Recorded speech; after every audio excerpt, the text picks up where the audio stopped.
What up, what up, what up?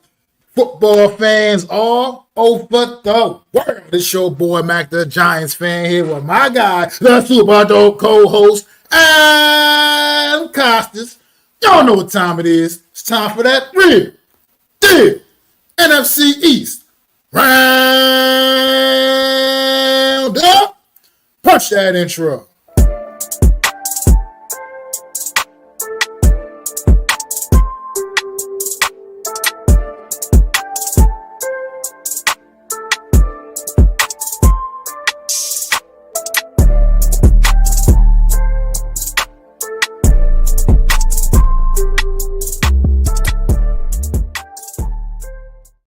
Good afternoon, everybody. Welcome to another edition of the Real Deal NFC East Roundup. I am Mac the Giants fan here with my guy, the super dope co-host Adam Costas, man.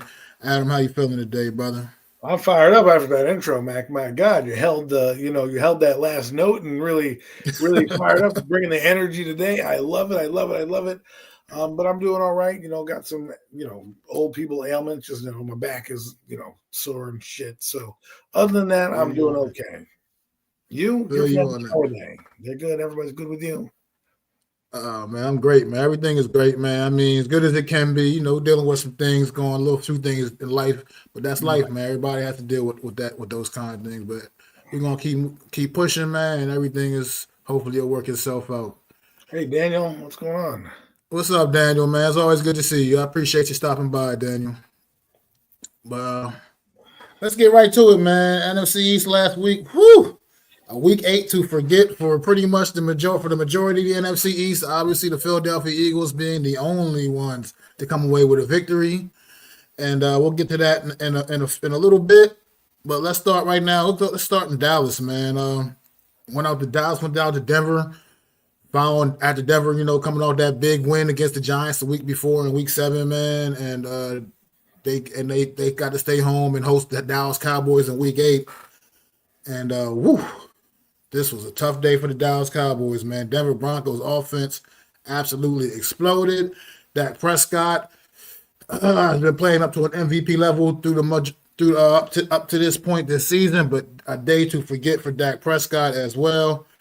And Dallas Cowboys just had a really tough day, man. Getting the wheels blown off. 24-44 was the final score here, man. What is your thoughts on this game against the Broncos on Sunday, Adam?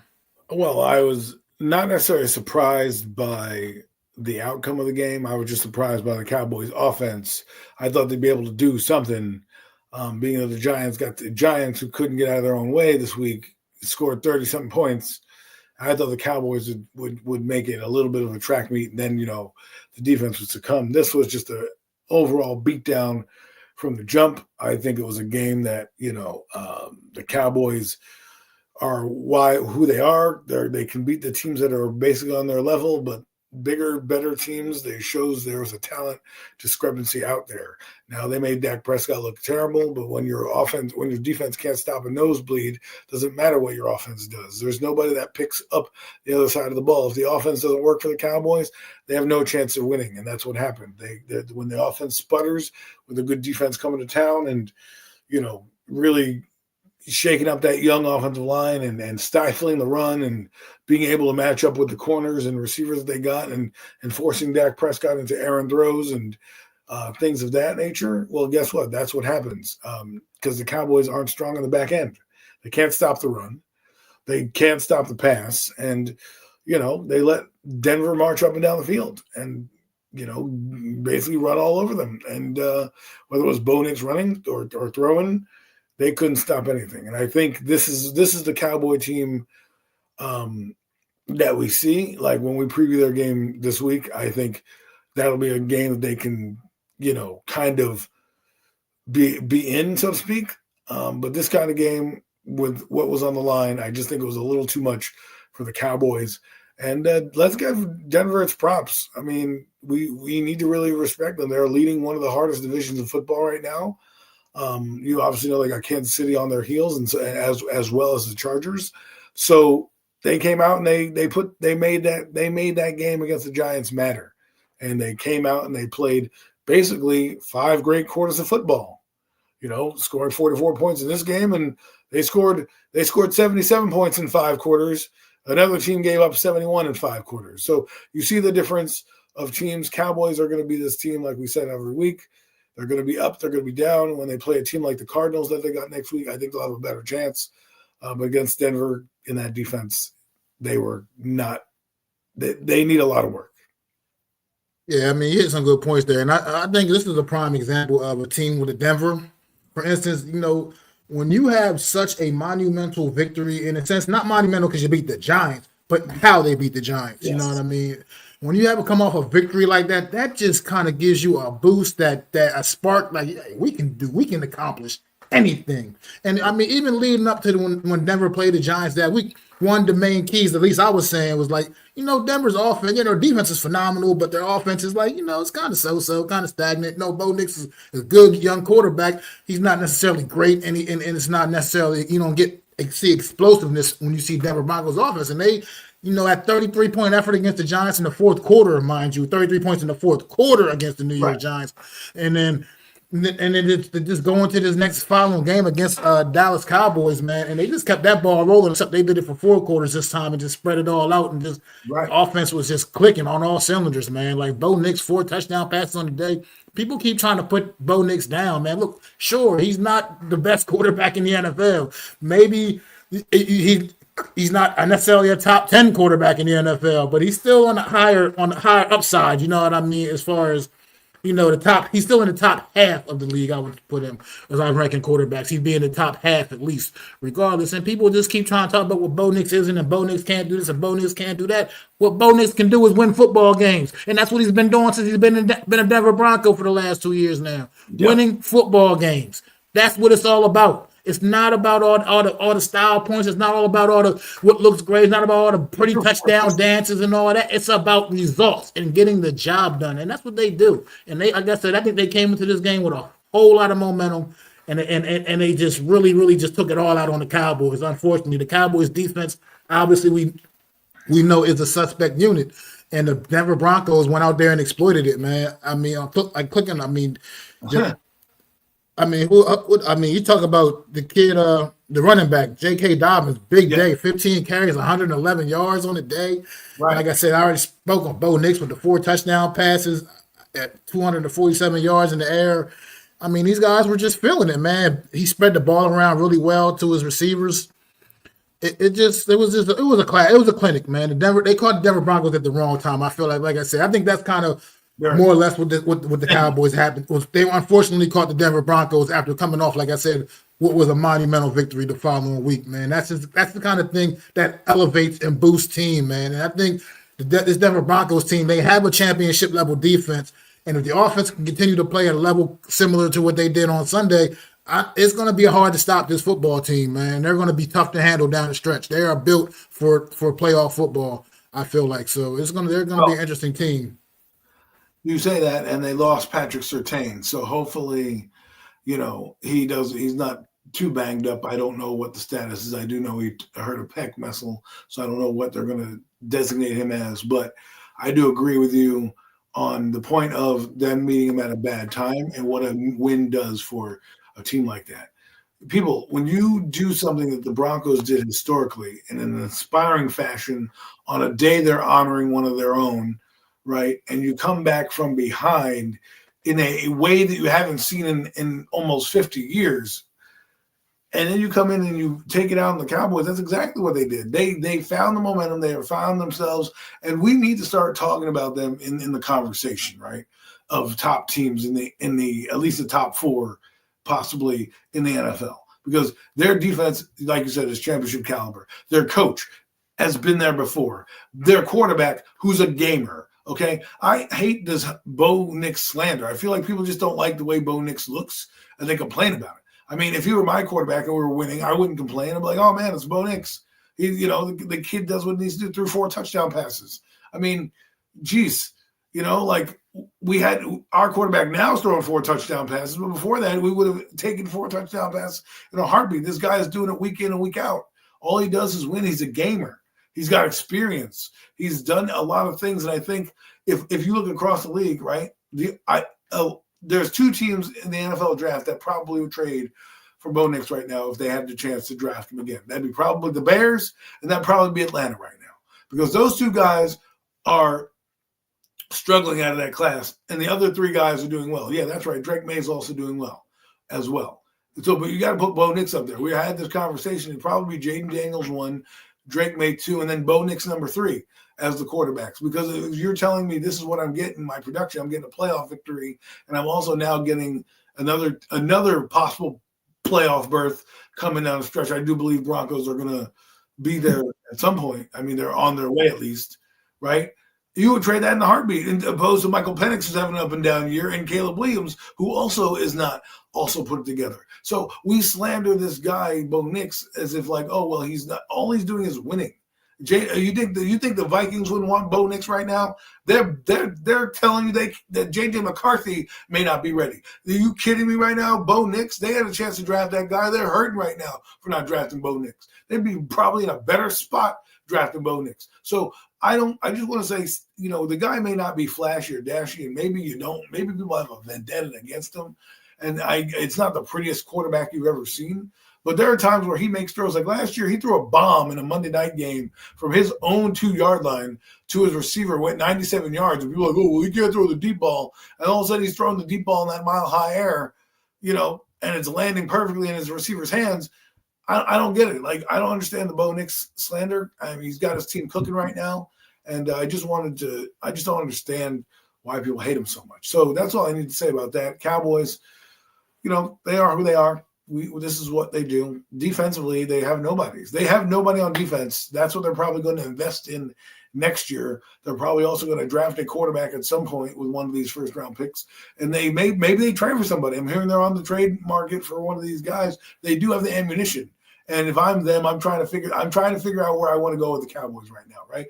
Because Brian Schottenheimer has got the team cooking against bad teams. When it's good teams, they don't have the horses yet to play them. They couldn't stop the Broncos for nothing. And when you can't stop the run and you can't stop the pass, you just can't stop them. I don't even think the Broncos punted in this game. Correct me if I'm wrong. Maybe once, twice. Yeah, I don't.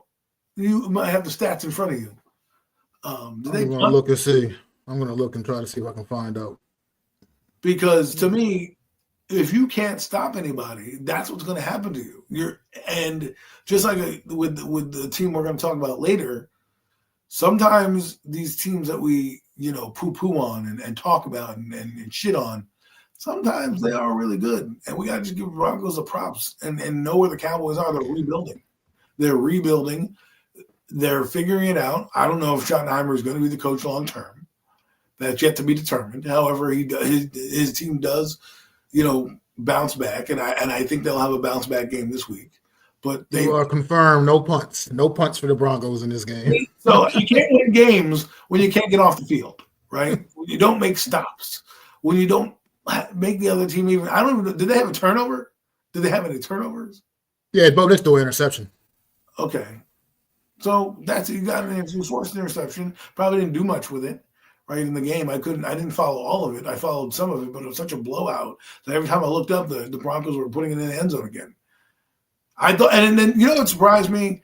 What surprised me was the Cowboys' performance. I thought they were going to come off that victory that they had, right, and running around on offense. And I thought they were going to come out and, not make the Broncos look bad, but really make us see if the Broncos defense was for real. Well, guess what? They're fucking for real. Okay? They're fucking for real. Oh, absolutely. They're not only are they for real. This is what happened in this football game. This is kind of the story of this game. Well, not only like other what we mentioned before about catching the Broncos at the wrong time, but also just the fact that the Cowboys defense is absolutely atrocious. And the fact that they're pretty much seem like they're never going to have a good game. And it's always going to be on the offense. The success of the Cowboys is always going to be on the offense.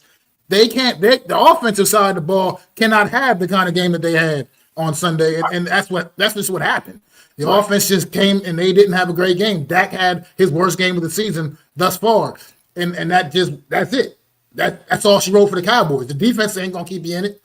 Your defense ain't gonna do nothing to save the day. You know what I mean? So that's just kind of what it's gonna be for the Dallas Cowboys. Unless that offense is cooking, they're not really gonna have much of a chance against probably anybody, to be honest.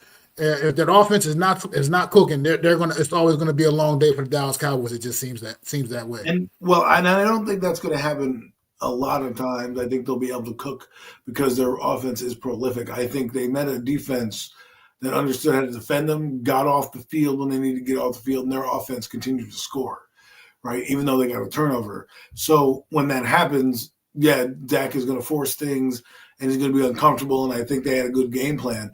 I don't think it's going to happen this week. I think they're going to make their adjustments.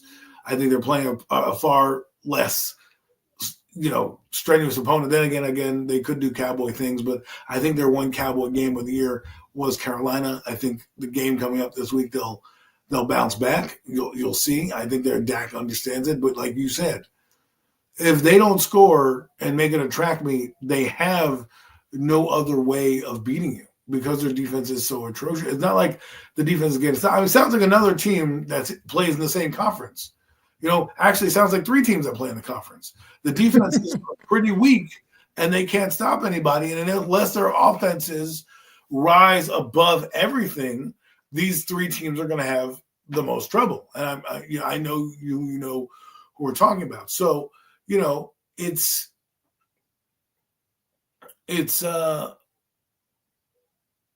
wow. And Mechie, what the heck is MC2? Jeez, I don't know. I don't know who MC2 is either. I was going to ask. I don't know who MC2 is, but I know who Michi is. One of their rookies. Was a rookie, right? The kid they drafted this past year, wasn't he? Yeah. Wow. Yeah. Interesting. Well, no, Mechie is the receiver. Alabama, who they picked up this year. And was having obviously Jahan Dotson was there. They're not utilizing him the same way, so they can make that trade. Good to bring that up. We'll talk about that trade in a little bit when we get to the Eagles. But to wrap it up with the Cowboys, it's just like you said, it's too hard for them. They have to play a perfect game on offense and do just enough on defense to give up a punt or two. Because if they do, and they play another offense that's inferior to them, they're going to be able to be in a game. Carolina was able to, run them down their throats. They had a solid run game in that game, and their offense is just enough. I don't think that's going to happen again this week against their team that's coming up. Interesting. Oh, yeah, Michael Carter. So I just looked it up too. Yeah, Michael Carter II.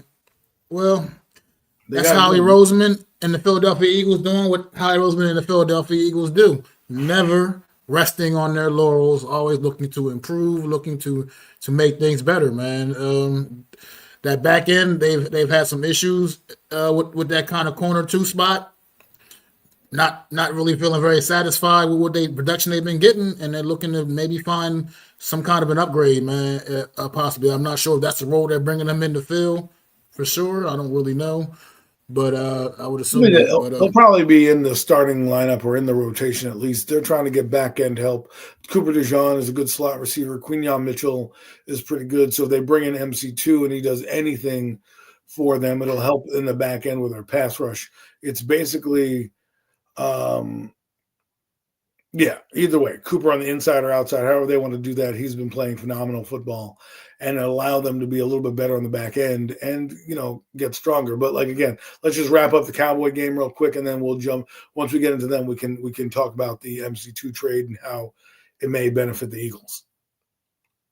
Yeah, I mean, I think we said it was pretty much what we need to say about the Cowboys. I mean, look, this team is predicated on scoring points. If they're not scoring points on the offensive side of football, their defense ain't stopping no damn body. I mean, has the defense even played? I think their defense might have played one good game all season thus far through 8 weeks, if I can remember. The Eagles, if I'm not mistaken, right? Yeah. So it's like this defense is just that's their best game of the year. That game they were close. They were in it at the end. They made a few stops. I know the long layover. It was the first game, but that was of all the games I've watched of the Cowboys. That's the game where I thought they had the best defensive output. Right? They held their opponent 24 points. They were in the game for most of it. They shut out. They only let the Eagles score one touchdown in the second half of that football game, and it was just better for them. Their offense, on the other hand, kind of sputtered that night again, and that's kind of what happened. The Eagles played a solid game on defense and got off the field, But if you're talking about overall performances, I think that's the best one that they've had. Yeah, I agree, man. It's just let's see. What's even like you said, I can't. I find it hard. You're not going to get that every week from the Cowboys. You're not going to. Dak's not going to come out and play that poorly No. every week. I mean, it's just not going to. That's not going to happen, man. You know what I mean? So I think it's just this week didn't work out for them. They got the doors blown off, and this is what it is. This is what the story of the Cowboy season is going to be. But that's all I got for the Cowboys. You're done. We can move on. Yep. If you want to talk about this, trade real quick while it's kind of in the conference air right now. Do you have any thoughts on that? I think it helps them immensely. It's going to help their defense.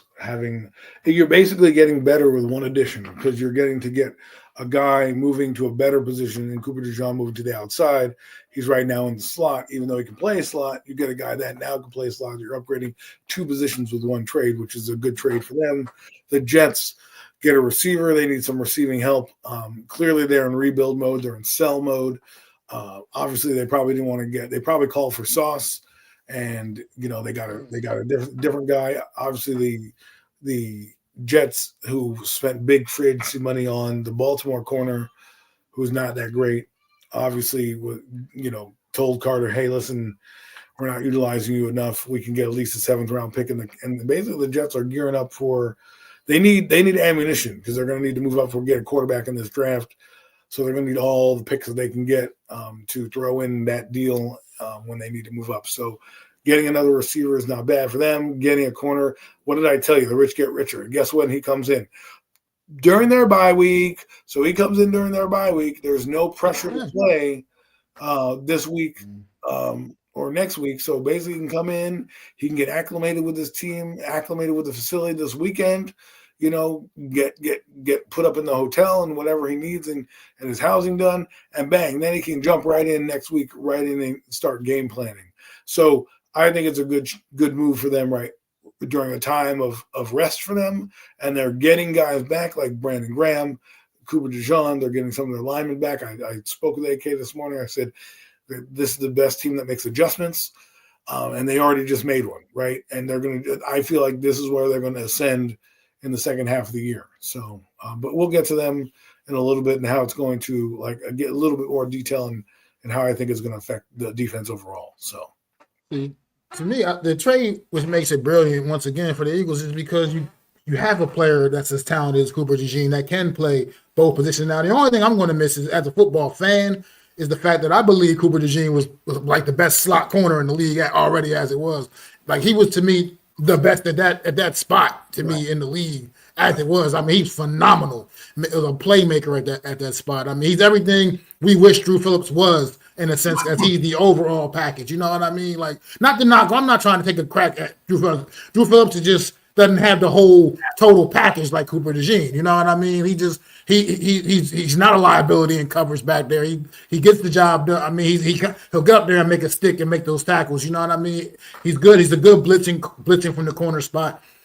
Cooper DeJean, this trade to me just shows you that's the Eagles trust in a player like that, because they should have that trust in him because he is that phenomenal of a talent. Now, like you said, you can just move him outside, let him, which he's been doing for the last couple of weeks anyway. In a sense, he's been outside for the last couple of weeks anyway, and now you can bring another guy in and insert him right in your slot in the slot spot that is very more than capable of getting the job done as well. And something about when you join a good team, you come from such a bad squad like the Jets, and you get to join an actually winning franchise, a team that's coming off a championship and is poised to potentially win another one. It's funny how that can all of a sudden just raise the level of play for certain people, man. This might be the best thing for a guy like Michael Carter, man. Once again, the Eagles, man, are just Kylie Roseman should put on a seminar for GMs every year or something, like a seminar. This is how you do it, guys. This is what you need to do. Well, you know what I mean? Well, you look at it though. It's constant communication with your coach as well. Right, and sitting down there on a Wednesday and evaluating, hey, listen, we're solid with Quinyon Mitchell and Cooper DeJean. Let's see if we can upgrade the position of slot and really help out our defense going forward. Well, guess what? You do that, now you can match up with many teams in the league, right? You can have a defense that's very versatile. You still got guys that can help you out in certain areas, and you get to put the better players at the better positions, right? Cooper DeJean is an amazing talent that he can play inside. I agree with you. I thought he was more of a slot guy, but if you bring him in and he can play, he can give you a solid cornerback 2 numbers, right? Hell, he may be quarterback 1. I think he's playing better than Mitchell right now, to be honest with you. But let's say let's say they both start to find themselves. You're going to have 2 solid corners for the remainder of the year, not to mention a slot corner. Now you're really cooking with gas, right? Now you're really cooking with gas, as they say. So again, like I said, the Eagles are who they are. The rich get richer. They deal with things smartly, right? They went around the league. They made a few phone calls. They found the teams that were willing to rebuild, and they made their move. And we'll see how it pans out. But again, smart move. Getting him during the bye week, fantastic. He can get acclimated without having to be pressured to come in right away. He has a whole week and a half to kind of learn his role and learn the playbook and get deployed. And the NFL, how it works. I mean, these guys can kind of jump in kind of quickly. So I think, it's a good thing for them. And we'll see. Again, we have them coming up on the docket. But I guess we're going to go into the Monday night game, right? Yeah, we are. The Eagles, man. These motherfuckers, man. They look. It's just like when we go back and we talk about people like they scared to trade. We don't want to trade draft cap. We don't want to do this. We don't do that. Well, the Eagles here lately, obviously, as you know, have been a good football team. They draft late they draft late in rounds. You know what I mean? That's just that's their positioning. And last year in the draft, they were able to get Keon Mitchell and Cooper DeJean from the position in which they drafted at. So it's like, it's not about where you picking at. It's who you pick and knowing the guys to go get, man, no matter where you're drafting at. I mean, that's just what it all comes down to. The Eagles do it excellent, man. I hate giving them props, but it's just the truth, man. Howard Roseman he just does a masterful job, man. Yes, I've got more. I'll share more of my comments when we get there again. Because we have to we're going to spend a majority of the segment talking about the Eagles and Giants. What's up, Joe, man? I appreciate you popping in, man. I think the Giants are cooking with rocks at this point, but again, we'll get to them in a minute. Let's get to this Commander game, and let's go. Commanders and Chiefs Monday night. This Washington Commander team coming off that great 2024 season, man. They are headed in the complete opposite direction, man, and it's just not looking like it's just not looking very optimistic for them going forward the rest of the way. This team is just. They're not even losing. They're kind of starting to get destroyed week in and week out at this point now. I mean, once again, Monday night, Kansas City Chiefs, who we can all admit are on the upswing now, have gotten their season turned around and are headed back on the upswing as well. Just absolutely destroyed this Washington Commander team Monday night, man. What's your thoughts, Adam? Well, first off, Joe, thank you for giving me credit. I know a lot of people don't like to give me credit on this show, but I told you guys Chiefs, were able to be. They weren't as bad as they looked. They were just trying to get their footing together. And guess what? They're starting to hit their stride as well, right? Their defense is playing out of their mind, ridiculous. Their quarterback now has weapons galore, from Thornton to Hollywood Brown to now Rashid Rice, Xavier Worthy. Travis Kelce had a big gainer this week. And at first it looked like the Commanders, might be able to hang with them. They're giving the Chiefs were getting a little bit of props. They were getting interceptions and keeping the game really close. But when you don't have JD5 on the field, their offense is a totally different animal. And like you were saying with the Cowboys, the Commanders rely on the same kind of philosophy. If their offense is cooking, they're hard to beat because their defense can do just enough to get you on and off the field, like they did with the turnovers. With Bobby, with some of the interceptions that they had with Mahomes, right, in the first half. However, it only works if your offense can work. And Mariota was getting blown up, couldn't do much, and they just really didn't respect him. And the loss of Brian Robinson, who is on the 49ers, I think, right now. Absolutely. Yeah. Complimenting Christian McCaffrey very well also. There as well. That may just sway my pick for that game, but I think they're missing him because they have no Austin Eckler. There's this Bill guy. As much as people, hey Ludwig, as much as people love Bill, he's a rookie, 7th round pick for a reason, and they just don't respect him in the run game, right? And I think Brian Robinson trade is really a blemish on Adam Peters' record right now because they really need him right now. Think about that. Think about Mariota having an actual back that can run downhill, pick up the blitz, and kind of understand what's going on. With Brian Robinson, they don't have that. They don't have their pass catcher out of the backfield in Austin Eckler. And Terry McLaurin is, in one day, out one day. He had a fantastic catch with his toe drag swag. I mean, people need to respect his game. But when they get Jaden Daniels back, possibly this week, and they can cook with gas with the team, they're hard to beat. But you're seeing the holes in their game. They don't have the defensive pass rush that they need. They need to invest in that, right? Their defense, while it was simplified and kind of did its own, if they don't have that offense cooking, they can't do anything. Now, we talk about the Jaden Daniels effect. This is what we're talking about. Mariota is competent backup cornerback in this league, but that's what he is for a reason. He's a backup, and he doesn't bring the same juice. And he doesn't bring the same energy and the same, I guess, aura or way of playing.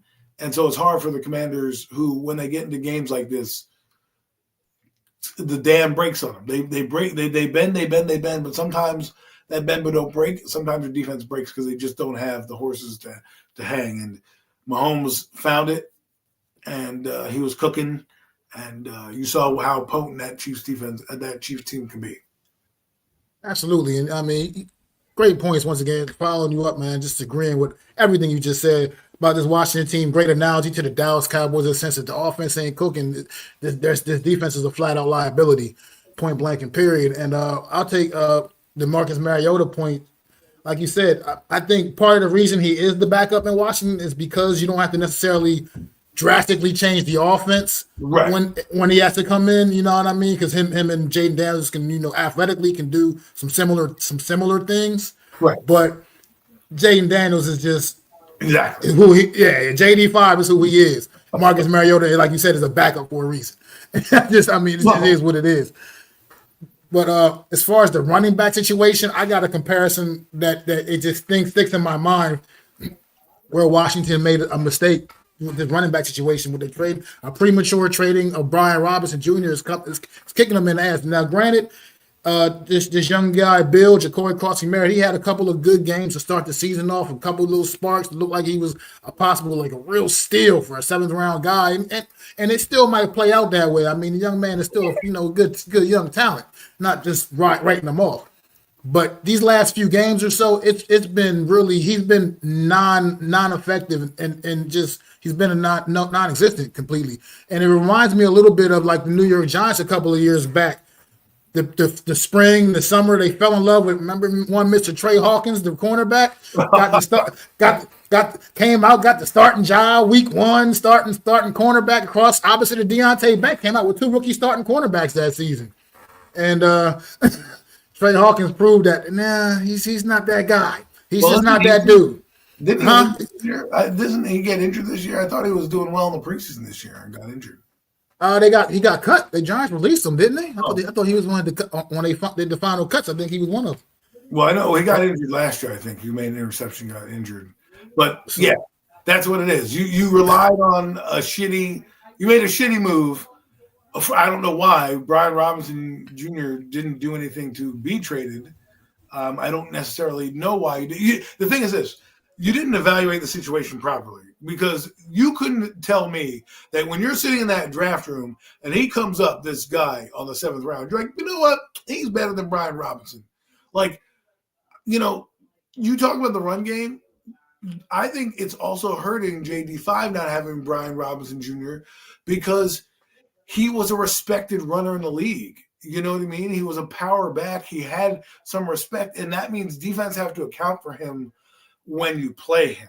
Defenses don't know anything about Ja'Cory outside that he's a 7th-round pick. He was a 7th-round pick for a reason, and you're seeing why, because he's not as big as Brian Robinson. He's not doing the same things, and the other backs aren't helping as well. See, what JD5 does is a trickle-down effect, right? When you're playing him, you have to defend him. You have to have an 11th guy. But if you have a competent running back, and I always said this about teams, when you have a competent running back and you have a running quarterback, who are you going to stop on these reads? That's why the Eagles are so dynamic, because Jalen Hurts can run. Now, if Jalen Hurts was by himself and didn't have the runners that he did, I mean, Tank Bigsby is a pretty good runner, right? If you don't have the runners that you have, people aren't going to respect you. So what are they going to do? They're going to crowd the line. They're not going to allow you to have the running lanes that you do, and you're not going to be as effective. You have a guy like Brian Robinson. I have to think twice when I'm a linebacker, because that guy has a little juice. That guy's got a little wiggle. He's got a little talent back there that JD5 can give it to. These other three guys they don't have the talent, and they know it, right? That 26, he's a regular downhill runner. He doesn't do much. He's not as good, and you're not. And even though Brian Robinson, if you consider him, let's say a compact runner, right? You consider him, let's say, a complement back. That's fine, but you don't have anybody on there, right? Austin Eckler goes down. You're relying on a rookie who doesn't know all the playbooks, doesn't know all the formation, hasn't seen as much defense as him, and the defenses understand it. I guarantee you their offense would look a lot different with Brian Robinson Jr. right now. People would respect the run a lot more. Terry McLaurin and Deebo Samuel would have less coverage that they do. They don't respect the run anymore because JD5 isn't as effective with his leg being hurt. And the running backs are not as dynamic as Eckler and Robinson. So that changes your whole offense. And I think that's what you're seeing. And you're going to see the effect of Jaden Daniels. Let's say he is healthy next week or this week, this Sunday. You're going to see the effect of if they can get him on a rhythm. And I think they've also been out of sync. Here's one thing about the Commanders. I will say this. They're a fraudulent team. And here's why they are fraudulent. They're not good enough to be bad in certain areas where they can cover up like they did. Last year, their offense was so dynamic that in every game, no matter what happened, win, lose, or draw, their offense bailed them out of a lot of situations. When their offense can't cook, they don't have anything to hang their hat on. And right now, offensively, the lack of a run game is not helping JD5 and the guys that they need to go downfield, because if you look at Deebo Samuel, look at Terry McLaurin, they're best going deep, but that takes time. And if you don't have the time to do that, you neutralize the effectiveness of those players, right? And then you have to get Deebo on an end around and do all the other dumb creative things that you need to do to get him there. When you have a run game, you can play action, and they don't have a run game. And it's not helping them out because they can't get downfield the same way. They are not seeing the one-on-one coverages the same way. Look at what happened again against the Chargers, the game that they won, right? They won that game because they were able to throw the ball. Lose you, Adam? Am I here? I'm still here.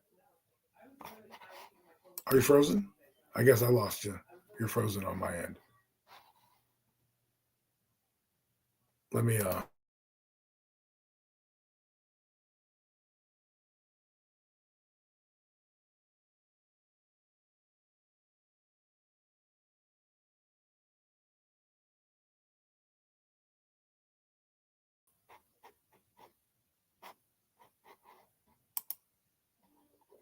Matt, can you hear me now?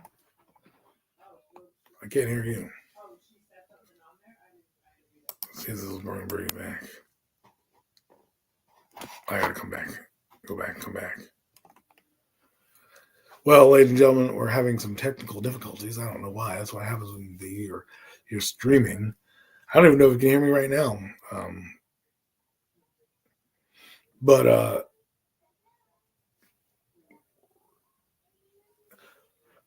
Okay, great bookends. Thank you for letting me know about that.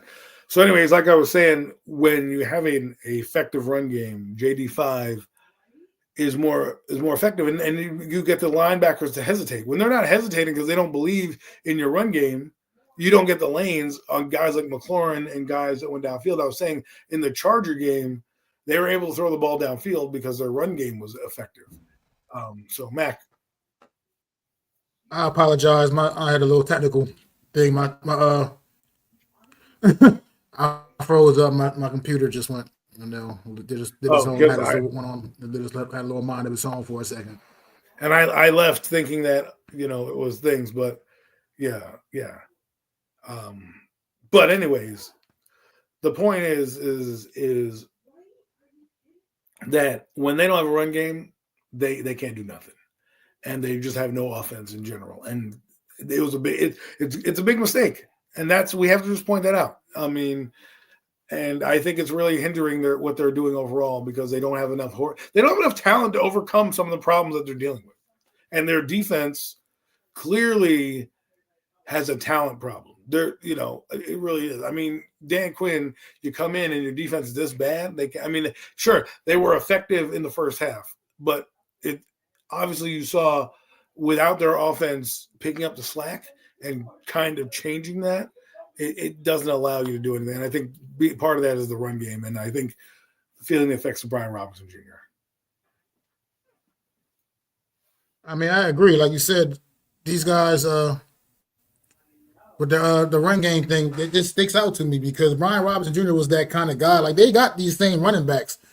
I mean this guy's name McNichols, Rodriguez. They had those guys before, but they were complements. You know what I mean? And more complimentary, whereas Brian Robinson did the heavy lifting, wore defenses down, and then those guys would come in and they'd be pretty effective. Right. They would be pretty effective, you know what I mean? And they would and I think maybe Washington thought they had a little more in those guys, and then when you don't have that kind of guy like a Brian Robinson to do what he was doing, you know what I mean? Now these guys look a lot less effective, and now you're kind of relying on the 7th round draft pick that you felt like made Brian Robinson expendable. I know, granted, they didn't. Obviously, you can't foresee Austin Eckler getting a season-ending injury. You can't see that in the crystal ball. But at the end of the day, you got to protect yourself, and you got to remember what helped get you to the dance last year, what got you to the NFC East, the NFC Championship game a season ago, and a lot of that. Brian Robinson was a big part of that. To me, I just felt like it was a major mistake and a premature trade, and it's hurt them. Definitely suffering for it right now. But why? But why would you do it? It's like if you thought a running back you were going to draft and trade, because we can say here all we want that they didn't know about it. They obviously knew they were going to trade him at some point, right? Why wouldn't you do that in the draft or earlier on in the offseason? You guys basically kept him damn near through camp to trade him at the beginning of the year for a draft pick. Right? Like, because you found this little Jacoby Bill guy, you had no idea what he was going to be in April, and now he's wowing you so much in training camp that you're giving away a guy who you probably would have to pay a decent salary to in Brian Robinson Jr., but that guy was so effective last year. And like you said, he wore down the defense to a point where Eckler was effective, where Nichols was effective, where Rodriguez was effective because they were fresher backs, and this guy could take the punishment. But if it was this, I equate this to how the Giants were defended in the Daniel Jones era. They didn't believe in Daniel Jones. So what would you do? You'd load the box and stop Barkley and try to let the quarterback beat you. Well, they don't believe in the run game. So what they can do is they can say, listen, we can stop you with the 4 guys we got up front, and we'll just commit all this, noise with our back 7 and kind of disrupt your deep playing routes because we don't trust your run game. So now you're getting in these 3rd and longs because they're playing, they can stop your run. It's not as effective. You have a rookie playing. He's not as dynamic as Brian Robinson. And then boom, here you are in 3rd and 8s. And now we have enough guys to spy Jaden Daniels because we know they don't have the running game that they had last year. I don't need to worry about Brian Robinson out of the backfield or Austin Eckler out of the backfield. I can commit a lot more defenders to stopping Jaden Daniels. And until they go out there and bludgeon people with their run game, this is going to be a problem that they're going to have going forward. Yeah, I agree. I think this season it's just going to be a rough season. I feel like for any team not named the Philadelphia Eagles in the NFC East, it's just going to be a rough season going forward. I feel like the Eagles, as we talked about before we get on, we're about to get to them right next, unless you got some more thoughts on the Washington Commanders. But no, yeah, this Eagle team is about to run away with this NFC East division for sure. It just looks like that's just what we're seeing. The writings on the wall now. It looks like. Well, that's a good segue. I agree with you in that. So good segue into the Eagles. We can talk about them and how they're going to run away with this division. Yeah, absolutely. Eagles, obviously, we know as Giant fans, we are. Eagles hosting the New York Giants on Sunday, and complete opposite of the Week 5 match or the Week 6 matchup. This time, the Eagles kicked the Giants' teeth in, and never really was a contest. Eagles came out right from the door and blew to just kind of just asserted themselves, and the Giants were not able to ever get back into this one. Truth, were not ever able to truly get back into this one. And a lot of bad things happened in this football game for the New York Giants. We'll talk about all of that. But what's your thoughts on this football game, Adam? Well, I'm going to need a few minutes here. I know I ranted on your show before. I'm going to try to keep my rant in a controlled manner. But I do get fired up about this game talking about it. Ask AK, he called me, and I'm sitting there and I'm saying, this coach has got to go. This coach has got to go. How do you come out flat in this game? There is a lot riding on this game. I understood. I told you people the loss against Denver was crushing. It was something that we talked about. Mac, you felt for a couple days. I felt for a couple days. We felt this loss. That, to me, in Denver was the season. The way they played, the effort they gave, that was the season. And they knew it let it slip through their hands. And then, of course, you come in this game. And the second play of the game, after a defense was getting bitched about and moaned about all week, second play of the game, we give up a 65-yard touchdown. At that moment, I knew it was over because it started out similar to the last game with a penalty here, not a penalty here. They got the ball at the 35-yard line. I'm like, all right, Newbin knocks down a pass. I'm like, maybe the Giants will be in it. You kind of saw they were flat the whole off. The sideline was kind of golf clapping at Newbin. It didn't just feel like they had an energy. Then next thing you know, Newbin was the culprit of a fucking 65-yard run. Now you go watch the play again. Go watch the play again. Newbin needs to execute better. Okay, that guy has terrible angles. A clear line to Saquon Barkley. You could literally drive a truck there. I don't know what he was doing. I don't know if he got scared, but he literally comes down, reads the play, and you're like, oh, if this safety continues his read, he's going to be able to make the play at the line of scrimmage. Instead, he stands there, and before you know it, what's the old saying? If the player is even, he's leaving. Barkley is even to him, and he's out the gate, and he's touchdown. Okay? Like, I understand. I get it, right? Let's blame the defensive coordinator, but this defense is shitty. It is terrible. It has no heart, no life. You can blame the coach, and I blame him too. But I blame Brian Daboll for all of this. Why? Because the nonsense that goes on week in and week out, you don't have your team ready. They're too busy worried about and fighting with the fucking media right now about stupid shit. Okay, you're sitting here not effective. Your whole team is drained from that loss, and you have a chance to go in there and beat the Philadelphia Eagles' ass. You know what the Philadelphia Eagles were talking about all week? Kicking our ass. That's what they did. All they talked about was, this is a revenge game for us. We need to show up better. We need to do a better job. They had injuries across the board and somehow still dominated us. They had offensive linemen out. Their top receiver was out. We couldn't do a gosh darn thing. Okay? We couldn't do a damn thing. Our game plan was absolutely horrible. Absolutely horrible. And not to mention, after our running back goes down, right? We couldn't do anything. Fuck Darius Slayton. Okay?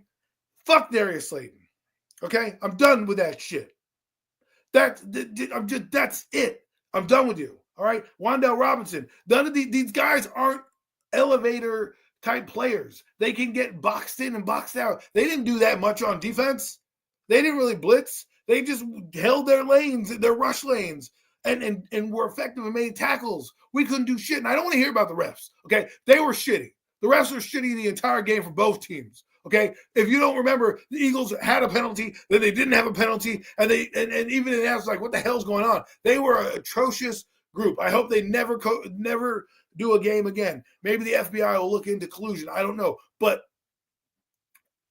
I don't want to hear about that. So, yeah, sure about the fumble, right? Great, but guess what? The Darius Slayton thing, that was a clear push off. He literally pushed the guy's chest and extended his arm, not once but twice. Now, I get it. You want hand fighting. You know what that was? That was a makeup call for the fumble that they should have given them on the Jackson Dart play. That was not a forward hand. The ball came out way behind his helmet, way behind his head, before it even came forward. and they by a centimeter. Even Dean Blandino's like, I don't know what we're doing here, with a centimeter. So whatever we want to write about those parts of the game, the Eagles dominated from start to finish. It never felt like the Giants ever had a chance. They put their foot on our throat from the first moments of the game and never let up. And that's just how I feel. And I just feel like this team, to me, Brian Daboll is not the coach for this team. I don't give a damn what you tell me about Jackson Dart and what he does. I heard on WFAN, they're like, oh, yeah, this is year 1. No, it is year 4. You have a defense that many of you guys told me was going to be a top 10 defense. I was the only guy that was like, you know what? Let's let them play before we anoint them and start giving them nicknames and all this other bullshit, okay? I don't hear about Kayvon Thibodeau. He doesn't do a damn thing. I hear people all day on Spaces, we can't get rid of Thibodeau. He's going to want all this. You know what? Fuck that bullshit, man. That guy has 2.5 sacks. 2.5 sacks. He's in a top 5 pick. That's what you're giving me?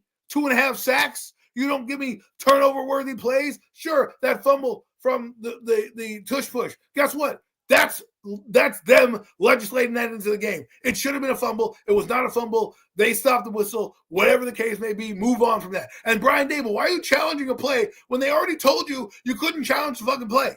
They told you couldn't challenge this unchallengeable play, and you still somehow challenge the fucking play. Like, who do you have up there? I'm sorry. Let me pause you for 1 second right there, because that play that was terrible for Brian Daboll to challenge a play that he knew he wasn't going to be able to win because they told you, like you said, told you couldn't challenge it. But that play, he shouldn't have had to challenge it, because once again, when we talk about the bad officiating in this game, that was a play that the referees also got insanely wrong. That was absolutely a fumble. Kayvon Thibodeau took that ball away from Jalen Hurts on that play. That push. Don't hear that his momentum was stopped. Bullshit. No. He was pushing the ball forward still. He reached the ball out for a reason, because he didn't even think he had the first down while he's reaching the ball out in the first place. And it just, like you said, the game ain't on the referees. It was bad officiating. There's bad calls both ways. Right. It was a poorly officiated football game, period, point blank and period. In totality, not just bad calls against the Giants, but it was just that those. It just got to clean it up. It's the fact that did lead to another coaching blunder by Brian Daboll, but that started from a bad call by the referees in the first place. But the coaching blunder is one of many just stupid things that this guy gets away with because Jackson Dart is playing so well. And this is my problem. I don't care what Jackson Dart does. I hope he has a good, solid game. His performance should not dictate whether or not we keep Brian Daboll at the end of this year. This team, I've seen too many games where they've gotten blown out, they get dog walked, and they basically give up. How do you give up 200-yard rushes in the same fucking game? In the same game, 2nd and 31, and you give up a 32. Second and 31, bro. 2nd and 31, bro. 2nd and 31. That only happens to the New York Giants. 32 yards. 32. They were giving up on the play. And somehow they get 32 fucking yards. What is that? Like, why are you not firing your defensive coordinator after that? That to me is a fireable offense. Brian Burns sacks their quarterback for a 20-yard loss. And on the very next play, you give up a 32-yard run on 2nd and 31 to their backup running back. Not Saquon Barkley even. Not even Jalen Hurts, their very talented running quarterback. Their backup running back that half the people probably didn't even know who the hell he was prior to this season, playing with the Eagles or whatever. It's just, come on, man. What are we doing? This is my problem with Brian Daboll. This is my problem with Brian Daboll as a head coach. This is why I feel like he needs to get. Because you're allowing Shane Bowen to continuously every week come out here with these horrible defensive game plans that ain't stopping nothing anybody's doing, and we just keep rolling that shit out there as if there's nothing you can do. You don't manage the situation in any way. You just sit there and watch it happen, and just watch it happen week in and week out. And it's probably the same thing's going to end up happening this week, probably, because you just can't help yourself. You seem like you just can't. You just can't help being an idiot. Like, I'm sorry, I'm the head coach. I'm taking over. Remember the Titans, Denzel Washington? All it took was a couple of nice plays, and he said to the defensive coordinator, they get another first down. They get another first down. I'm taking over. Like, bro, that's what a head coach does, man. That's what a head coach is supposed to be. You sit there and let this guy Shane Bowen come out there, and it's a horrible game plan every week. But yet, we'll just keep doing it. Go ahead, Shane. Keep calling your defense, even though we ain't stopping nobody. Go ahead. Here's my problem with this fucking loser, okay? You're right. He doesn't take over. But the thing is, the whole team is undisciplined. I understand maybe giving it up by a pass or something like that. They knew they were going to punt. They were like, all right, 2nd and 31, let's give. And they were giving you you didn't have anybody stop them. Nobody. At that point, I would have fired that guy on the fucking in the locker room in front of everybody. You're fucking fired. Andre Carter, Andre Patterson, whoever the fuck guy is, you're my new defensive coordinator. See you motherfuckers on Monday, Tuesday, and Wednesday, because obviously what we ain't doing is not right. But no, we don't have that gusto. You see him on the podium right now, he looks like a jolly old happy man. Like, there's no anger, there's no like gusto, there's no like we're gonna hellfire and brimstone on the fucking 49ers. And oh, by the way, there's a blueprint now on how to beat the Giants. They even said it. Attack the edges. Attack the fucking edges of the line, and that's all you've got to do. You have a solid running game. You attack the edges of the line, you're going to beat the Giants. Well, guess what? That's true to form. That's all the Eagles did. They just ran one side to the right, one side to the left, one side to the right, one side to the left, and they don't even have the horses to do it, right? You had a chance to get a cornerback, a solid one. What do? You bring back Corey Black, who gets mossed by a guy who is smaller than. Are you kidding me? They're throwing up plays at the end of the game as a gimme play. Like, oh, well, it's a 50-50 ball. I don't really care what happens. We're going to see what happens. And he outmanned you, outjumped you. And to me, this team is fucking cooked. Okay? They're cooked. Jackson Dart is going to do his best to salvage whatever games he can. And Lord have mercy, I'm going to watch him and root for this kid going forward. But he's got nothing to work with. There's no heart on this team. All I hear is Brian Burns talking, hey, buddy, you're playing great, but you're a captain. Figure out how to get into these guys' heads, because we already knew that how could you bring Shane Bowen back after that meltdown? Well, this is what the result is. And until you fire him, this is what the result's going to be. We're 8 weeks in. It's crazy to think. We're 8 weeks into the NFL season. Nothing is changing. There's nothing going to happen. Doesn't matter who you bring in now, who you fire. These are the guys you have on the field. Okay? And if they can't make plays and you can't put them in the right position and you don't even know how to call your fucking game plan, okay, you can't stop anybody. They had, like, we talk about this. They gave up 4 touchdown passes. 4 fucking touchdown passes. Like, yeah, Jalen Hurts didn't throw for 300 yards like he did the last 2 games, but he was effective enough. He didn't even throw for 200 yards. He didn't even throw for 200 yards. And he threw 4 touchdown passes. Right, 4 touchdown passes and a mollywop of the Giants, right? Like, they scored 5 touchdowns. That's right. Like that is just insane to think about. And I don't believe it was close. And this is the type of shit that gets on my nerves. And I don't want to, like, if Jackson Dart comes out and is balling the entire year, right? For whatever reason, he will be. He will be. That's what he does. Yes, and he's a gamer. I love the kid. He's got some things to clean up. Obviously, he's a rookie, but he's a gamer, and I'm going to root for him. I don't want Brian Dable here anymore. I need a guy to come in here to not only continue Dart's trajectory up, but to also build the fucking football team the right fucking way. Okay? Build an identity. Get receivers that fucking work. Have an offensive game plan. We brought back the same offense last year and with only one change in the one room in the quarterback room and expected that to be different. You lost Cam Scatteroo, who was also your money maker and your energy guy, and you could see how deflated the team was. Tracy and Devin Singletary aren't the back that Scatteroo is. I don't want to hear that, because if he was, they would have had better production, and they did not. Okay, they are complimentary running backs at best. And again, what does Joe Shane do this week? We get another cornerback. What does that mean? Paulson Adebo, who didn't practice today, he's out. Great. We got to bring in more cornerback help when we need fucking running back help, which means we're probably going to elevate Turbo Miller, which we probably should be doing already, because that's what we do. We don't shop where we need the actual shopping. We lose a receiver, we sign a fucking linebacker. We lose a linebacker, we sign a fucking defensive tackle. Like, what the fuck do we do? Do we actually go and fix the problem and get guys that might actually help the team? No, we go get fucking other bums to fill holes that we don't need. And I'm just sick and tired of him not having any fire at the end of the game. Well, you know what? Fucking fire somebody. Get pissed off. Don't be throwing your helmet on the sideline and pretending like you're a coach. Like, a coach matters. He makes adjustments. He pulls guys on and off field. I heard some shit right now that tells me I definitely don't want him to be this guy. Malik Neighbors dancing around, doing whatever the fuck he wants to do at a party. And apparently there are special rules for Neighbors that nobody else gets. You can't run a football team like that. You can't have the superstars running amok all over the place and then discipline everybody else. This is a fracture. More and more is going to come out as they lose football games. This guy is rotten to the core. We don't need him around our football, especially our quarterback. That is great. It's crazy to me about this Neighbors thing. This Neighbors thing with the dancing thing, because he just got surgery, I believe, yesterday. Either Monday or yesterday. He just finally got the surgery done on his knee, finally.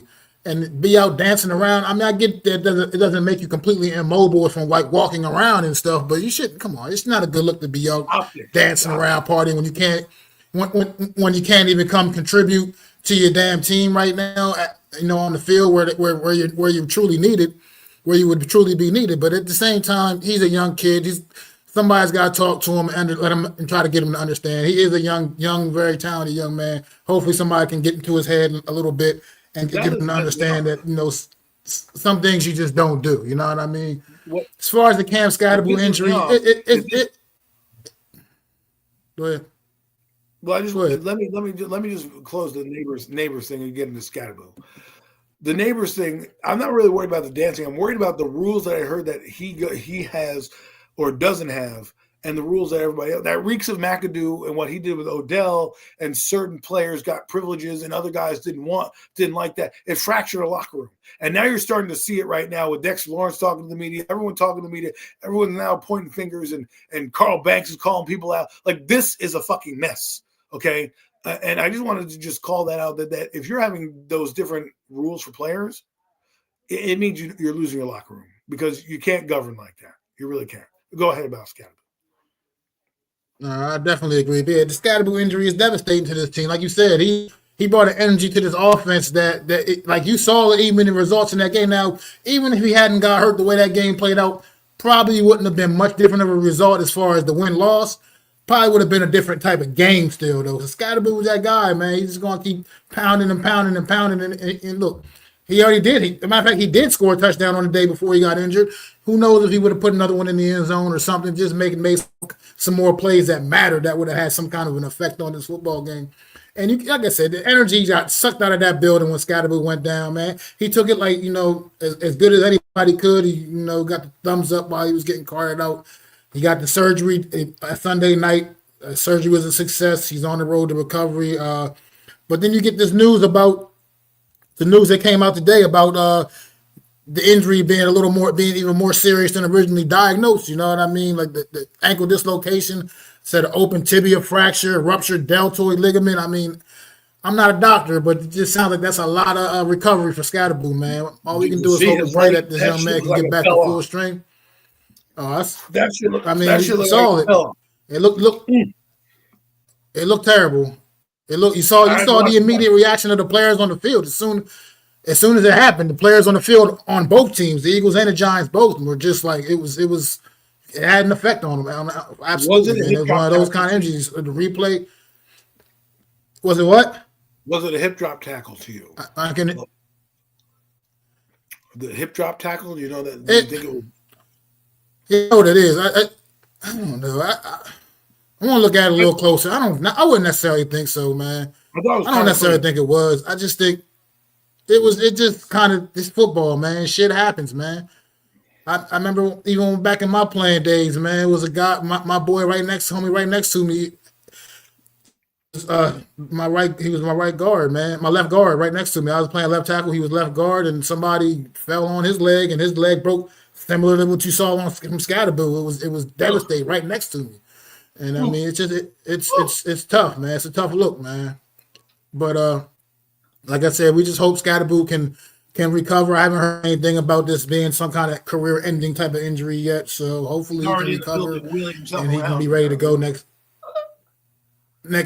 next season, man. I mean, but it's tough. It's tough because it just had an effect. It just Scatterboo just it's something about. I mean, for the rookies to have the effect on this football team that they do with Jackson Dart and Scatterboo, that was what people look forward to coming. What people that's what people were going to continue to buy tickets for this season, man. And they'll still continue to buy tickets just to see Jackson Dart for what it's worth. You know what I mean? They're going to still be filling the stadium up. He's going to still be a draw, but it's kind of tough because it's not going to be the same. And you're right, Tyrone Tracy, I like Tyrone Tracy a lot, but I think it is proven that he's a much better complement to what Scatterboo was doing as opposed to now he's going to go back to being RB1, which obviously he had success at that last season, a season ago. I feel like he's still capable of doing things and being effective. It's not going to be quite the same though. You know, it just I don't know, can't really put it completely into words. And as far as all the internal shit, how it's cracking and falling apart, yeah, I mean, this back and forth with Dexter Lawrence and Carl Banks is crazy to me. I mean, the fact that Carl Banks would even look, I can admit that I don't feel like Dexter Lawrence has had the impact this season that he's had in the past couple of seasons or so. But at the end of the day, he's got the highest double team rate in the league on pass rush downs at like 70-something%. So he's out there. I mean, they're still throwing everything at Dex. That means the league still thinks highly of him as a player, obviously, as teams are still putting it on. It's not like he's out there battling, and I think he's still dealing with the injury a little bit, whether the New York Giants will ever admit that or not. I think he never really fully recovered from that yet, and it's still just affecting his play on the field a little bit. But Carl Banks sometimes can get a little overzealous with his comments, a little bit, you know. But Dexter clapped right back at him, and maybe we'll see if that can light a fire under this team. Anything, I don't know. It seems like things you would think could light a fire under this team's ass, it just still doesn't. Yeah, it's just weird. They seem like they just still don't. It's just I don't understand. But it's a light of fire under your ass. It really pisses me. It really is what is needed. What is pissing me off about it is I agree with you with Dexter Lawrence. I don't think he's playing that great. Maybe it's the injury, maybe it's not. I look at things like I don't care about pass rush and being the leading pass rusher and disruptor in the game. Because while those analytics are good, that's an empty stat. Like I don't keep that stat. You know, that's something that somebody records on PFF or whatever it is. But at the end of the day, what is recorded is sacks, tackles for losses, plays of that nature that we can see with our eyes, right? It's the same thing with Kayvon Thibodeau. Like, oh, yeah, he's a great pass rusher. Yeah, but you ain't getting paid to just, make pressures. You're getting paid to get sacks and make turnover-worthy plays. Now, for Carl Banks to call him out like that, I thought it was stupid, and I don't think it's going to motivate Dexter Lawrence because he's not going to say fuck you because he knows everyone respects him. He even said it, I get triple teamed every game, but that's okay. What it shows me though is that everybody is fighting. Everybody is trying to figure it out. The fact that we're listening to the media. I mean, even Kayvon Thibodeau was talking about the refs last week. There's a lot of things that aren't football related that we're talking about. And that type of distraction in the media is telling me that this team is starting to fall apart in terms of they just can't keep it together anymore with this coach. You can't defensively, they know they don't believe in their coach. They probably don't believe in the head coach, to be honest with you. Jackson Dart is the only thing that's keeping this thing afloat, and he can only do so much with the limited amount of talent he has on that roster. And now at 2-6, I don't need you, Joe Shane, which you suck at your job anyways, to go out there and mortgage the farm to try to save your job, right? And that's why I keep saying that Jackson Dart's performance should not dictate whether or not we keep these guys going forward. Because I've seen 4 years of this. I've seen this team regress. I've seen them the infighting, the fact that you can't stand on 10. How do you think a player feels about Brian Daboll when you can't even fire a guy who's fucking up? You were easy to sit down Daniel Jones last year when he was fucking sucking. Easily bench his ass real quick. You're easily throwing Tay Banks under the bus all the time. But when your guy is the guy, you don't have the accountability to fire him because you don't want to look like an idiot for the second time in a row with firing a defensive coordinator. Like how Mac, if this is your boss and your direct supervisor is fucking up and his boss is not doing anything, how are you going to take your boss every day? Yeah, I mean, yeah, it's crazy, crazy work. But I wanted to counter one point you said earlier about something you said. Just a little, I gave a little pushback on something. Just Okay. when you were talking Push about back. like Kayvon and things that don't show up, like things things that don't show up on the stat sheet. You know what I mean? My only pushback on that is just like I wouldn't take it. I wouldn't rule out like to me Kayvon Thibodeau is it might not be great. The sack numbers aren't necessarily there, but I think he's still been doing some productive things. I think out on the edge, where like you said, we do get attacked in the run game a lot. He has been our better guy, the best one out there as far as with the run stopping, as far as out there setting the edge. As far as like even with Abdul Carter, his sack numbers also he had a half sack on the season, but yet he leads the league and quarterback pressures. And honestly, with Brian Burns with his 11 sacks, we talked about this before the season started, where like somebody like Abdul Carter had the effect he can have because Brian a lot of those sacks that Brian Burns has recorded, Abdul Carter is kind of the cause of him getting those Brian Burns being able to get those sacks. I mean, so if it wasn't for the disruption. So it's like things like that. They might not show up on the stat sheets, so to say, like you just said, but it's like an offensive lineman. Pretty much nothing they do shows up on the stat sheet, but they can have things they do can have an effect on, can have major effects on the football game. I'm looking at that. That's all I'm getting. That's all. It's just nothing Here's my pushback to that because I thought about this a lot. Leonard Williams had the same problem. Okay, he had that half a sack, but look at him. He had a fucking 100 pressures during the season. Great. What do they pay you on? They don't pay you on 100 pressures. They pay you on sacks. Look at everybody that's getting paid. Aiden Hutchinson just got paid. What does that guy do? He gets sacks. Brian Burns, $150 million. He's getting the sacks that he needs. I understand what disruption does. It's almost like an assist in basketball. You may not see the assist or the pick that happens for the layup or whatever the case may be. That they might not count that, but yeah, sure, it's effective, right? But at the end of the day, people are going to pay you on your stats. And if you think that I'm going to pay Kayvon Thibodeau his 2.5 sacks with Brian Burns, with Abdul Carter, with Dexter Lawrence out there, and you're not creating more tackles for losses, more disruptive plays. Sure, the pressure is there, but you're as a defensive end, you're there. Look what the Eagles did. They had a backup guy come in and have a sack fumble on him. He did do that against Hurts. He did have that one play where he hit Hurts' hand, but I need to see more out of a guy that was a fifth overall pick. That's all. I want more. If he was Azeez Ojulari, I'm not as upset about it because he's a second round pick and I'm not investing and making him a cornerstone of my defense. But he's a guy that I picked high in the round. He needs to be a cornerstone. He needs to be a guy that I'm putting in the Ring of Honor when it's all said and done.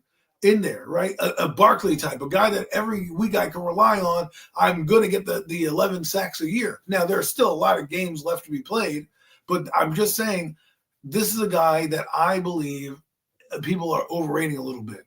And I understand the pressures and how that works. But when people were talking about Leonard Williams and we're talking about his half a sack that he had, they're like, oh, great, he had 100 pressures. Where are the sacks? And guess what? Once the sacks started coming, he got paid. And look what he's doing. Now he's fighting for Defensive Player of the Year because he's getting sacks, disruptions, forced fumbles. His impact is being felt everywhere. I don't feel that impact from a guy that's supposed to be a 5th overall pick and I'm supposed to build my defense around. You know what I mean? Again, if he was a second or third round pick, an Ojulari type, I'm like, all right, I can take the 2.5 sacks or whatever that he's doing. But he's not. And that's where that.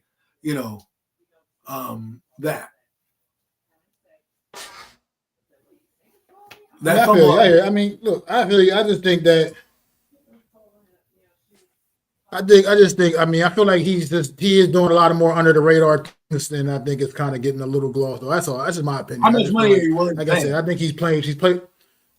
I mean, well, yeah, I'm not breaking the back. He's definitely not getting Brian Burns money or nothing like that because he hasn't played up to that kind of production. But he's going to ask for that. He hasn't given us that kind of production. So, but he's going to ask for that. Well, then he's going to be in for a rude awakening because I don't think anybody would give him that, and that's not just the Giants. I'm talking about anybody. So he'll be in for a rude awakening if he asks for that. Based off of his film right now, up to right now, he'd be in for a rude awakening if he tried to ask for like Brian Burns type money. I think that'll be a humbling experience for him if he goes through that once he gets to that stage and goes through that process. But I think somebody mentioned T.J. Watt got like 30,000. Micah's got 40 million a year. You know, the guy Aiden Hutchinson gets 40-something million a year, right? We're talking about the top defensive ends in the game. He knows. I think. Yeah, but he's not that, and I think he needs to if he thinks he's one of the top defensive ends in the game, then that's a whole different problem. And then we have a whole different, because I think he's a good player. I don't think he's one of those top echelon guys, but he's a good player. You know what I mean? I think it's going to be. We'll see what happens when it gets to that point. Honestly, none of us really know. But until he gets to that point, man, and until we get to that point after the season's over and it gets to that negotiation stage. We'll see, man. But as of right now, yeah, I think he's only going to get paid like in just a normal good player. You know what I mean? He's not going to get paid. He's not even in the conversation for those upper echelon contracts, if you ask me. But and we'll end it. I'll kind of end it on this. If he doesn't get into the double-digit sack range by the end of the year, and he's hovering around 4 or 5 sacks, and you expect me to turn around and give you defensive All-Pro money, or whatever, the guy's never been to a Pro Bowl. All I'm saying is you can want to keep him, but the production that I'm getting out of him, Aiden Hutchinson's giving me second overall value on the field, because when he's off the field, the defense of the Lions is affected. When Kayvon Thibodeau's off the field, nobody notices. Okay, it's not like, oh, Kayvon's off the field, we should have got. Nobody notices. That's what I'm saying, is like he's not at that top 5 pick level of money, but he's going to try to command that. And if you know that's the money that he wants and he has value now, and a team like the 49ers or a team like that's in need of a pass rusher calls you up and says, hey, you know what, we'll give you money because he's already on the books for next year, and you don't think he's going to be a future and you're not going to pay him, we might not play him either, but at least we're going to the Super Bowl or whatever, we need a pass rusher, you consider that call. Because if this guy is already giving you demands of $30 million a year, I want to be the highest paid guy, there's no use in arguing with him. You just go get rid of him and say, listen, go get your money elsewhere. We're not going to be able to pay you. We have Abdul Carter here, who we believe is going to be better than you already and is in the defensive rookie of the year conversation, even though he's not done that much besides the pressures, right? So why would I? The leverage is all for the Giants. So all I'm saying is they need to get ahead of this thing and see if how he's going to respond and what the end all be all is going to be at the end of this year. Because again, I'm not paying him $30 million a year, which he's going to want to command. No, there's no way he could seriously think he's worth that. To me, that's a whole different conversation. If he thinks he's worth that, then that's a whole different issue. I don't believe he's worth that. I just believe he's a good, solid player, and I wouldn't be mad at him, us the Giants retaining him, but it had to be for the absolute right price. $30 million is not the right price. He's not worth that. He hasn't given the Giants that kind of production, so that'll be a different conversation when we get down that road. But I don't know if you had any thoughts on the Eagles. We really kind of made this almost all about the Giants in this game. I mean, talking about this game, we kind of. I don't know if they're really good. Yeah, that's about all I got to. They're really good, and they're going to run away with the NFC East, it looks like, and they're going to be the first back-to-back NFC East division champs in a very long time since the last time they did it. So I mean, that's what it's going to be. If you're the Eagles, I'm impressed. I believe they're going to make adjustments. I think they're going to be better than what we saw.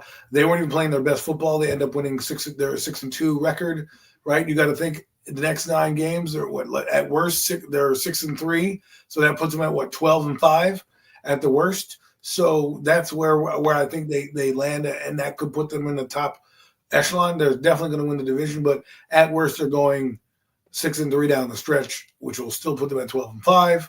They'll still be able to defend their title. I think they're only going to get better from here.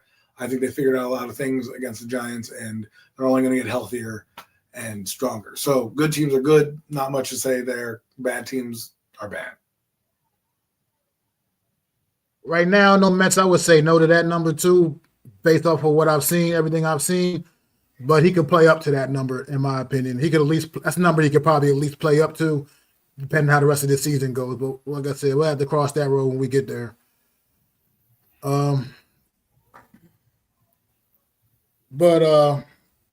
was I getting ready to say? I lost my train of thought.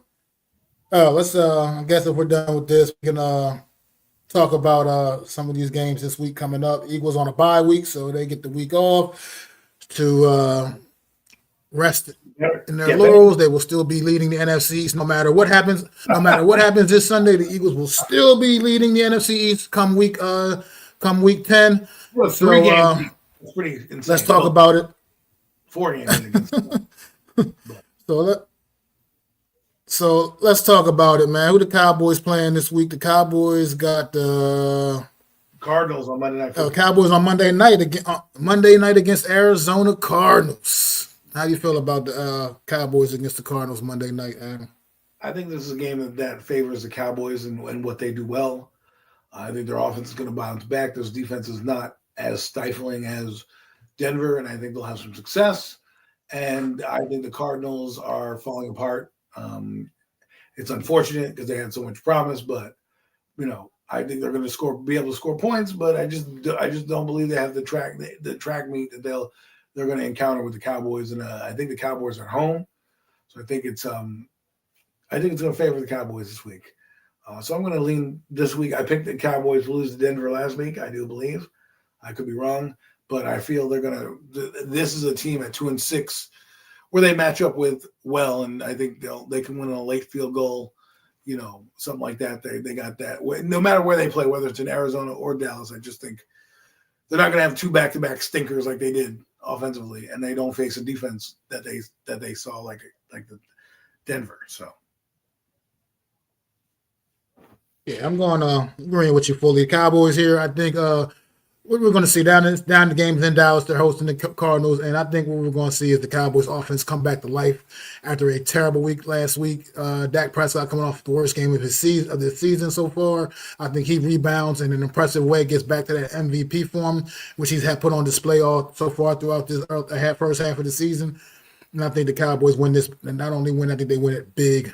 I think they blow the doors off the Arizona Cardinals. I think Arizona they get a few scores here and there because the Cowboys defense is absolutely terrible, but I think overall the Cowboys will blow it's going to end ultimately just overtake them, man. Just blow the doors off them. I think I can see a big offensive performance coming the Cowboys' way. CeeDee Lamb having a big game, and I can see Javonte Williams just running downhill on this Arizona Cardinals defense and having a huge game as well. So I'm just going to go with the Cowboys. You got Sunday night football. NFC East in prime time this weekend, huh? See, Washington Commanders hosting the Seattle Seahawks, man. Woo. How you looking at this one, Adam? Belt to ass. Seattle's going to beat the hell out of that team. Stranger things have happened. It is football. It is any given Sunday. Bobby Wagner, Dan Quinn's old team. Whatever drama you want to kind of stir up. I just don't think they have the horses for a team that's offensively playing phenomenal right now. And Sam Darnold led Seahawks. And he's a guy that we probably aren't talking about with MVP. If you're going to put Daniel Jones in that same conversation, I think you need to put Sam Darnold in that conversation as well, because I just think he's handling his business pretty well there. And I think that they're going to be too much for the Commanders, who don't have a great defense, who don't have a great pass rush, and aren't going to be able to keep up with them defensively. Offensively, if Jaden Daniels comes and he's effective, they'll have a chance to at least score some points. But being that he's been in a lineup and he doesn't look like he has great chemistry with his receivers right now, I think it's going to be another embarrassing loss for the Commanders.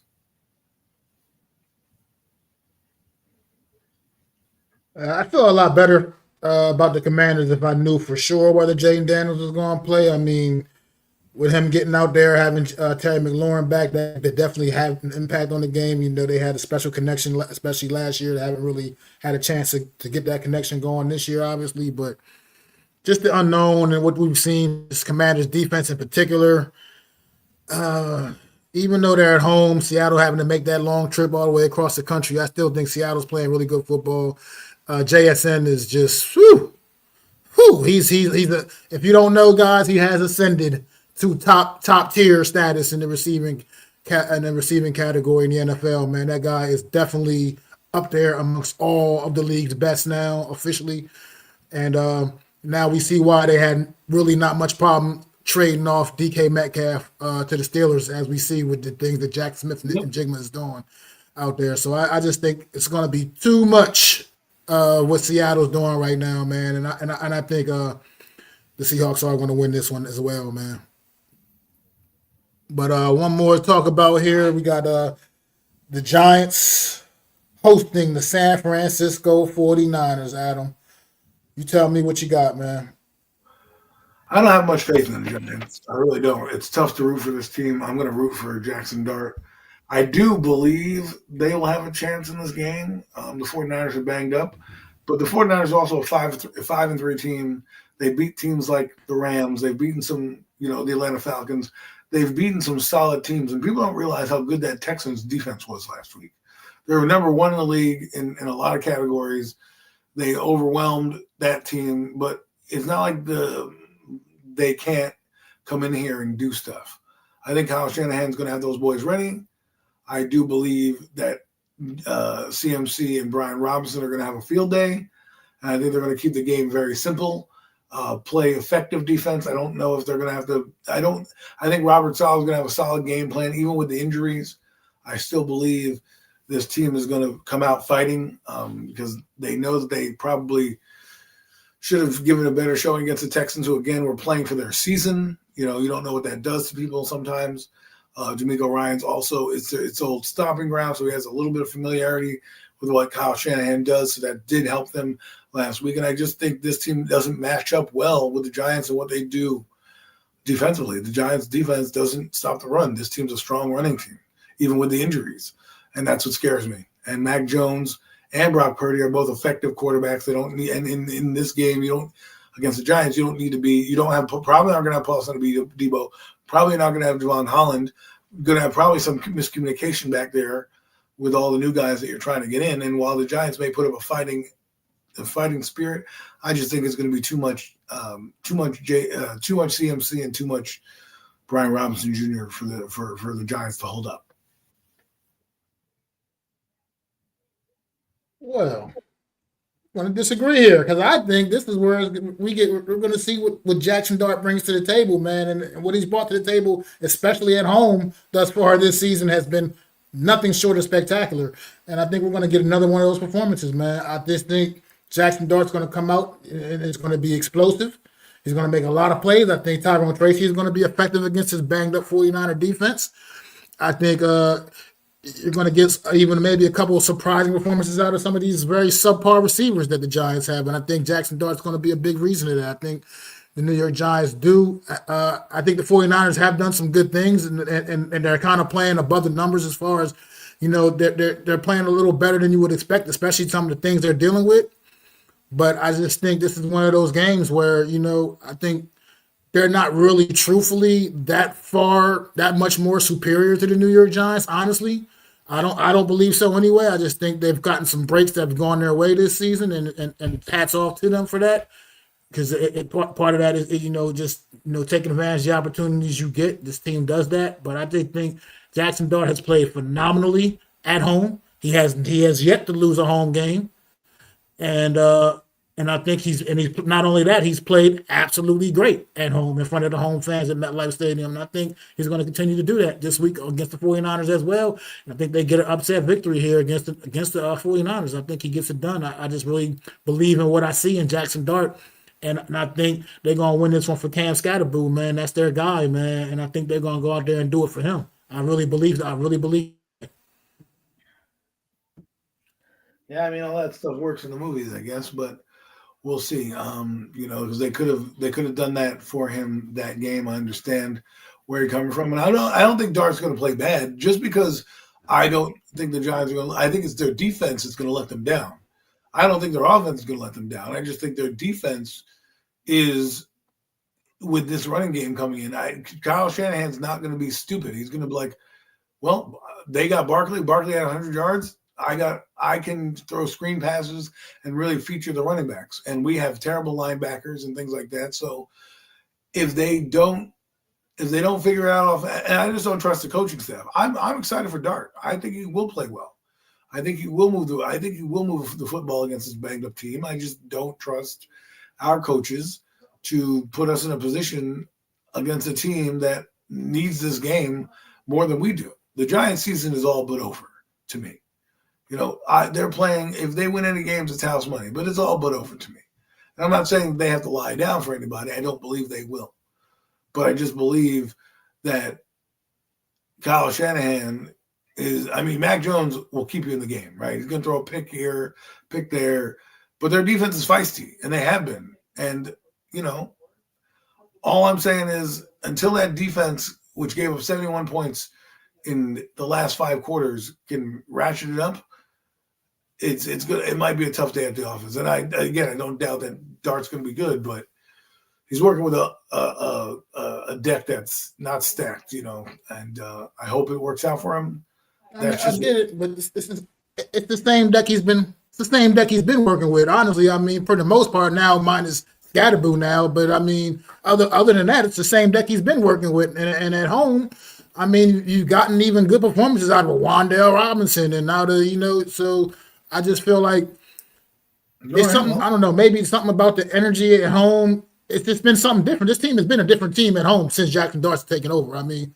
He only missed the one home game this season, the one against Kansas City, but still, it's been a different team. They've been a different team at home under with him at quarterback. So I just think that energy is going to still come. It's going to continue to come, and I think they're going to go out there and play there. I think they're going to go out there and put a good game down against the 49ers. So I think, well, I'm not going to say they're a bad team because their record doesn't indicate that, but they're. I don't know. They're not to me, they're not a championship team to me. I'm not putting them honestly in a serious Super Bowl conversation. I'm just not. I'm not doing it. They're not that to me. They're not that level to me. They're decent. They're good. They're getting by right now, but I'm not putting them amongst the Eagles or the Chiefs or the Colts or the Broncos even or teams like that. I'm not putting them amongst teams like that right now. I just think they kind of been getting by, and they've been capitalizing on whatever. But I think they're more of what we saw last week and what they've shown pretty much throughout this season. I think they're a lot more of that kind of a team, honestly. And not to say that the Giants are obviously we're no Giants, we're not good, but I just think Jackson Dart and things he's especially, like I said, been able to do at home is just I think it's going to make this one interesting. I think they're going to get the job done. But I wanted to touch on this comment again real quick from Joe, man, that he put up because I saw it earlier, and we were kind of just talking about the recaps of the game, the previews of the game. But yeah, I agree with this one. I remember when people were complaining and Brian, he only had double-digit sacks one time in his career, and this crazy shit. But he's proven right now, like you said. You got to imagine if he had this season first that he's having right now, and then you had to pay him after that. Put that into perspective with these guys, the kind of money these guys are making right now. Brian Burns now sitting there 8 games into the season with 11 sacks already. It's he's on pace to have over 20 sacks, even possibly being in the mix for breaking the damn single season record at the pace he's going right now. So yeah, and shouldn't nobody be complaining about that money right now. That's for damn sure. Good comment, Joe. I appreciate that. Do you have any final comments before we get up out of here, Adam? I just want to, say, well, I love the optimism, and I'm not trying to. I wouldn't be surprised if they beat the 49ers. I'm just looking at big picture and what we've done, and we've been outcoached by teams like this. And yeah, sure, LA. We said the same thing about the Chargers. We said the same thing about the other 2 games that he's won at home against the Eagles. But now it's a little different, and I just think the 49ers, while we may not believe in them, you are what your record says you are, and they've had some big wins on their schedule, and I think they're looking at the Giants as a serious opponent, and they're not going to take them lightly. But at the end of the day, I just think a lot will be over. Dart can't be. You can't put all this on his shoulders, and if he does that, I don't want him to play hero ball and make a mistake because he's trying to force it because he's trying to win one for Scatterboo. let's hope that they can figure out a game plan and don't get out coached. And you're right that we're having a W, and next week you're laughing at me saying, "See, look at you dumbass. You don't believe in the team." But teams with strong run games, they scare me. We play a lot of teams with strong run games. Our run defense is horrible. That's the way I think the 49ers' way to victory is. And we'll go from there. Only 2 wins were against teams with strong run games. Only 2 victories were against teams with strong run games. Remember that at home against teams with strong run games. Saquon Barkley and the Eagles, the Chargers and their running back situation. I mean, they had Amarion Hampton in that game when we played them. He had that big touchdown run against us. So yeah, that's what I mean. I mean, I get what you're saying. Trust me, I understand what you're saying because that's definitely 49ers. One thing they do well is run the football. Coaching staff, that's fine. I mean, I don't, and that's my reasoning for mostly why I don't. I mean, I don't. I absolutely don't. I trust our young rookie quarterback, and I just trust my eyes of what they've been seeing him and how he's performed at home and how different it is from home and to the road. It's been a difference. I mean, he's been good on the road too, but it's been a different level at home. Is what I'm saying. He's played at a different level in the home games, so. It's just that's all. I'm basically I'm picking the Giants because of Jackson Dart, because of what I've seen from him thus far this season. I mean, it's not because of Brian Dable or our coach by no means. It's not that. That's definitely nothing I'm gonna ever I would never. I'm not. No way. I don't have any faith in those guys. I just have faith in what the kid's been able to accomplish and what he's been able to do. And I know the thing about winning for Scatterboo, that sounded hokey. I get it. I mean, it's like you said, it's not a movie, but it's just. I don't mean to be. I mean, a guy like him with the impact he's had. No, I get it because it did sound kind of hokey. Even when I said it to myself, like, yes, that was kind of corny. But it was just when I say that, it's just because when a guy like him, a young guy, had that impact that he's had this early in his Giant career, and to go down with the devastating injury he went down with. Like, I remember when I told you about when we got our guy, my homie got his leg broke. We did go on to lose that game that night. But the very next week, we went out there, and after we knew our boy was in the clear, had his surgery, had his leg he was healing up. We went out there the following week and kicked somebody's ass. You know what I mean? Like, and put to ass. You know what I mean? Like, it just sometimes those little things like that can be motivating factors. Before we go, listen to this injury report: Jalen Hyatt, tooth; Daniel Bellinger, neck; Jermaine Illuminor, pec. I don't even care about. Did you say tooth? Did you say tooth? Yes. Like, did you say tooth? Yeah, went to the dentist. He don't play anyway. I don't really care. He doesn't really matter. I don't even know why he's on the injury report. But tooth, Daniel Bellinger, neck; Jermaine Illuminor, pec; Greg Van Roten's old, so they gave him a rest day; Chauncey, neck; Paulson Aladipo, knee; Cordell Flock, concussion; Andre Art Green, hamstring. All did not practice on Wednesday. Okay, that's another reason why I'm a little nervous about this going into this game. That's all. Because you're so banged up. I got it. And even though they're banged up, we're banged up in spots that we don't need to be banged up in, right? So, but anyways. No, I feel you. I absolutely feel you. I feel you for sure. Like I said, it's not that you're not making good points. Like I said, you're making very good, valid points. It's not. I don't know. I just really believe in, and I know you're not saying you don't believe in Dart, but I'm just saying I believe in that he's going to be the difference maker in this game. I really believe that. Man, I got all 4 of my wisdom teeth pulled and went to work the same damn day. I don't want to hear that shit. I went to work the same damn day after getting all 4 of mine yanked out of my mouth. Stitches in my mouth, everything. I went to work the same day. What does it matter? He doesn't play anyways. He's going to be a healthy scratch on Sunday regardless. So I don't care about his practice status. Oh, yeah. You don't use that guy. Oh, yeah, it doesn't matter anyway. What they should have just. You're right. Bill Hyatt's not here. Okay, great. I'm glad you told me. What's he got? 3 catches on the season? I don't know, man. Like the guy. Here we are, week 9. He's got three catches on the season. Yeah, but you 3 catches for like less than 20 yards. Bo Collins was in over him. Like, I don't care about this guy. Like, screw this guy. Screw his freaking tooth. Like, that needs to be on the injury report. Oh well, a guy that doesn't play. That's so ridiculous. A guy that doesn't play is on the injury report. Like what? Like I care about Jalen. That is so like, ridiculous. I've never heard such nonsense. Yeah, well, I've never heard such nonsense. But anyways. All right, guys, man. Look, everybody, I appreciate y'all coming in. No mess, no nest, no jets. Joe Ferry's in the building. Wells popped in at late, man. I'm glad to see you. Good to see you, Wells. Hope everything is going well with you and the wife, man. Anybody else I missed? Bookends, Chad. Appreciate all you guys coming in today, hanging out with us. David from Cedar Hills, Texas. Tudo. Always gonna appreciate y'all, man. Appreciate all y'all. We'll be back next Wednesday for another edition of the Real Deal NFC East Roundup. Make sure y'all go to Mac the Giants fan, hit that subscribe button, hit the likes, and make sure you ring that bell for when you know I'm dropping content, man. Go to Adam's channel and hit the subscribe and like the stream, share it out.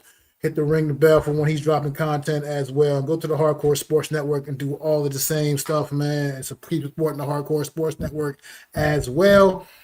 We'll be back next Wednesday, like I said, 5:30 p.m. Eastern Standard Time. I'm Mac the Giants fan. This super dope co-host, Adam Costas. Peace.